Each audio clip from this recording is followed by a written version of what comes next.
Hi, this is Tag again, and today I want to talk about this here ASUS K8N-DL and also socket 940 in general. Now, socket 940 is basically the server version of the socket 939 with some exceptions. The early Epsilon 64 FX chips were on 940 and those were definitely consumer chips.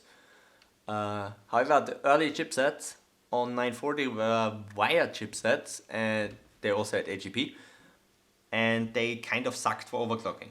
And that's why I think this ASUS board here is the best overclocking board for 940. It's Enforce Pro based, so you can basically imagine it as an Enforce 4 chipset, but like a server version of it.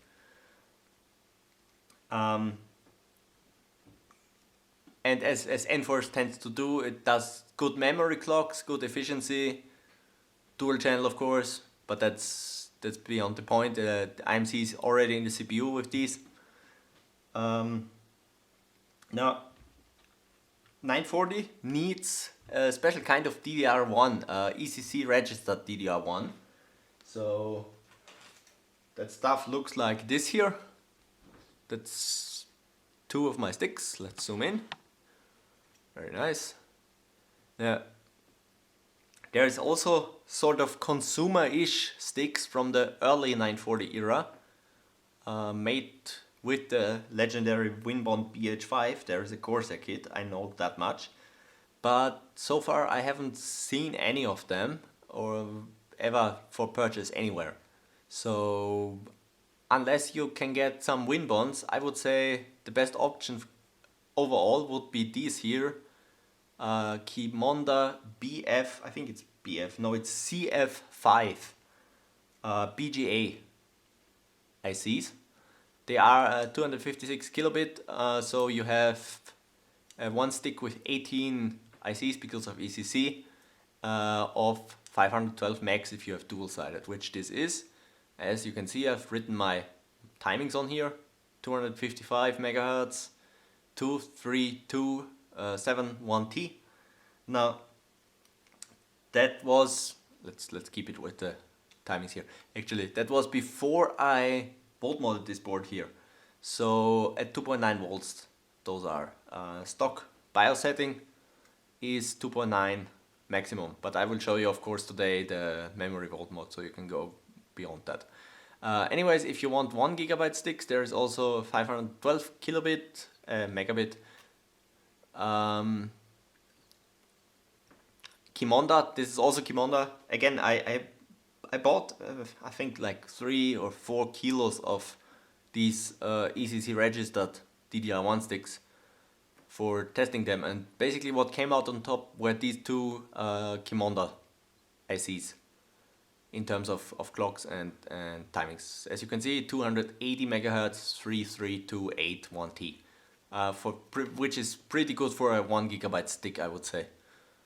Now, again, also 2.9 volts. There's also a option if you want something different or you can't find the Qimondas. There is Samsung ZCCC sticks like this here. Now, personally, I would say those lag behind the Qimondas by quite a bit. So, but you can get 2 gigabyte sticks with those BGAs. So if you want like really high capacity for, I don't know, retro build or something, I would say Samsung ZCC is pretty much the IC of choice. But just keep in mind they won't overclock that well. I don't think they do beyond like 250 with decent-ish timing still. So even at C3. Actually, they might do it C344 or something, but at that point you're losing a lot of efficiency compared to, well, obviously compared to C2, but also compared to something like 332, like with this one. So I wouldn't call them a first choice IC for this ECC registered stuff.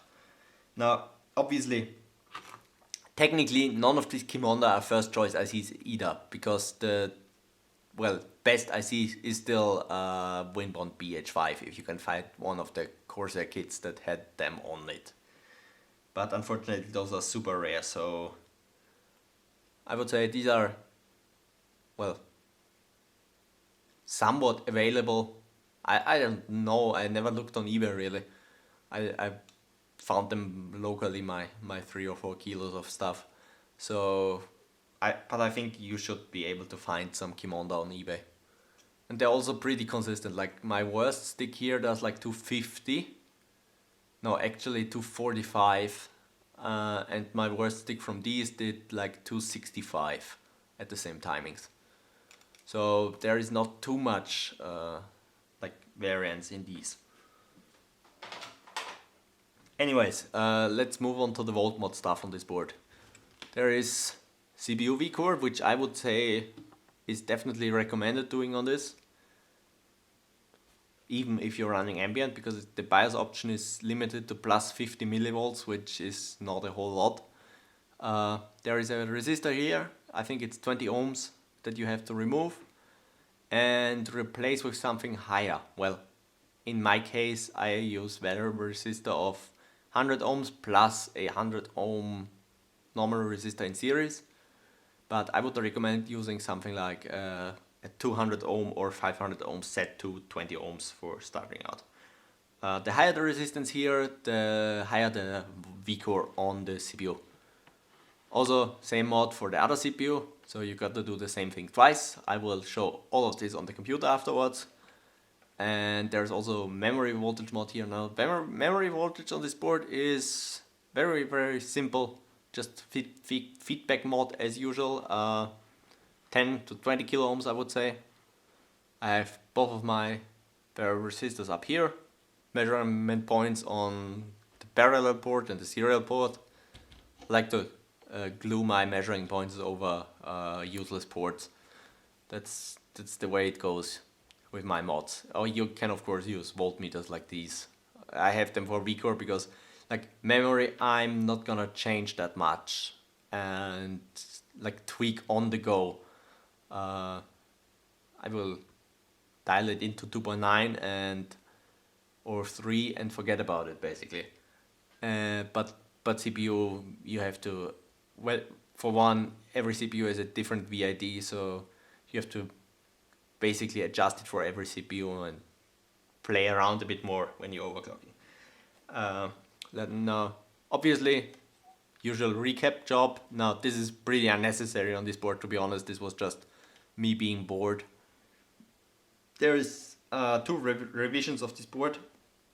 One comes with yellow electrolytics. I think they're made by Fujitsu. That's the one I had. And there's also one that comes with aluminum polymers. They are, I think, Panasonic. They are purple, so it should be Panasonic, I think.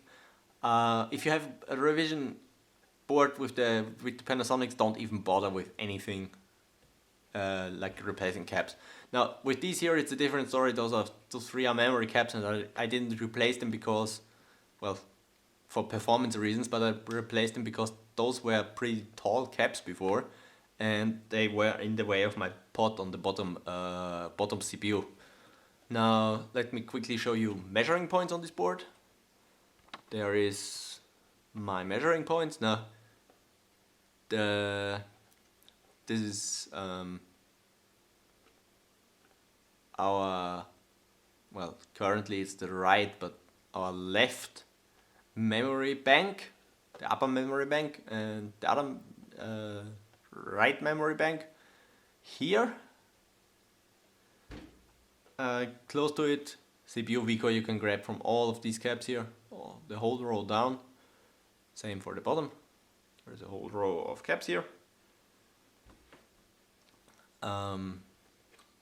So basically what this boils down to is that everything here is vCore. Here is also vCore, that's the bottom CPU.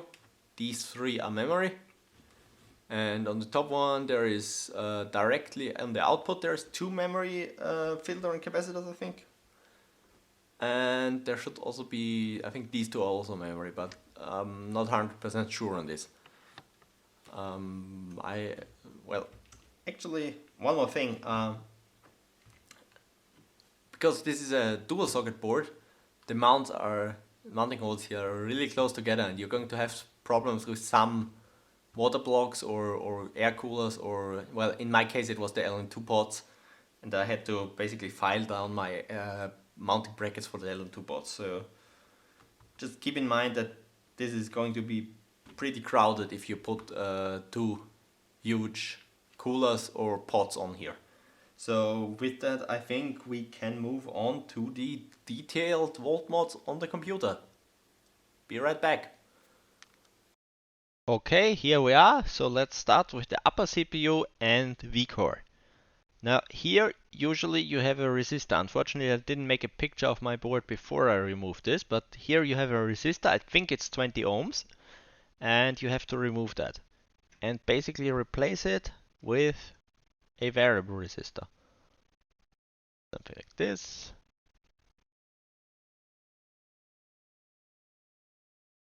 Now, for value, 200 ohms is enough to have plenty of vCore from my experience. So I would say a 200 to 500 ohm variable resistor here. Now, for starting, set it to 20 ohms, obviously. Set to 20 ohms. So you don't give it too much vCore on the first, like, power up after the mod. Now, obviously you can also set it to something higher, like 50 still absolutely fine. But I think it's at 20 stock, so check the resistor after removing it and replace it with the same value if you want to be extra safe. Basically, that's how it goes here. I would say move straight on to the next one, upper CPU VMEM. Now your feedback pin is this one here. I hope the green on the green board works somewhat.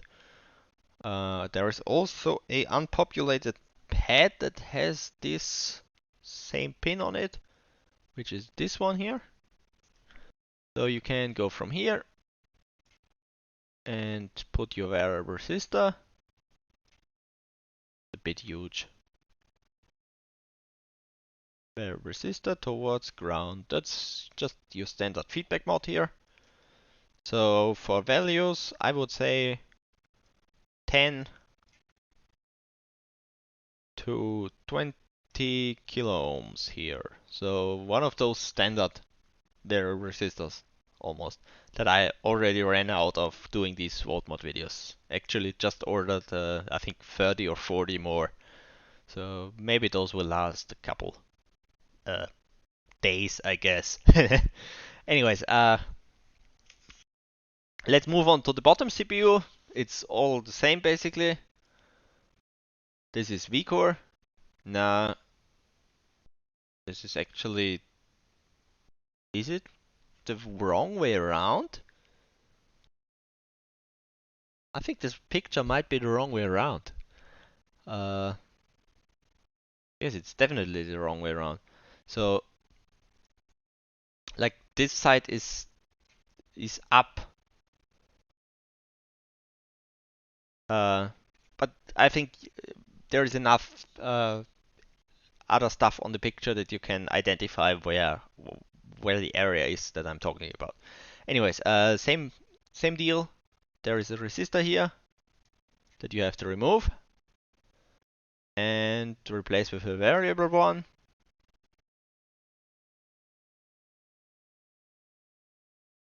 Variable resistor.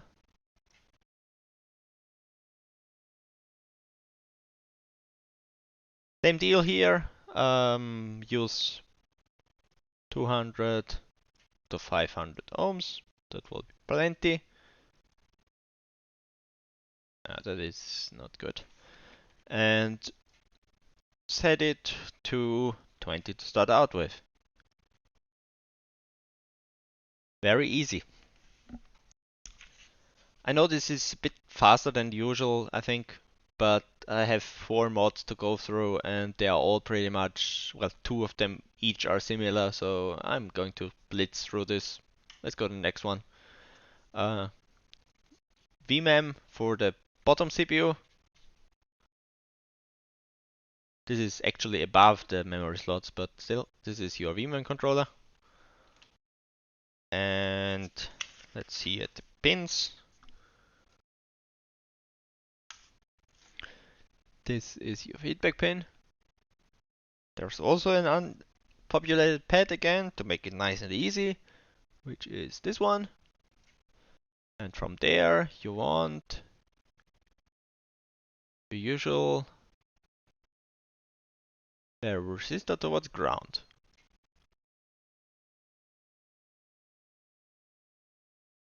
There we are.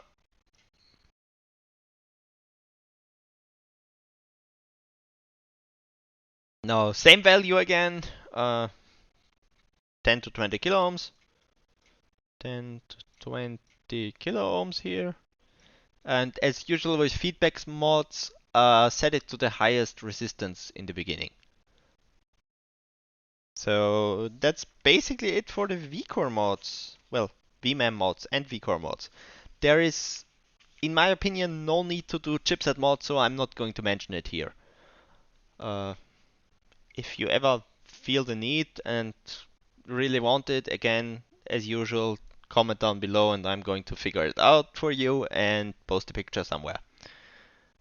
I hope this helped so far, and well, I'm perfectly aware that very few people are going to have this board, but I just like Socket 940 way too much to not share it basically. So for those 3 of you that have this board, I hope this was helpful.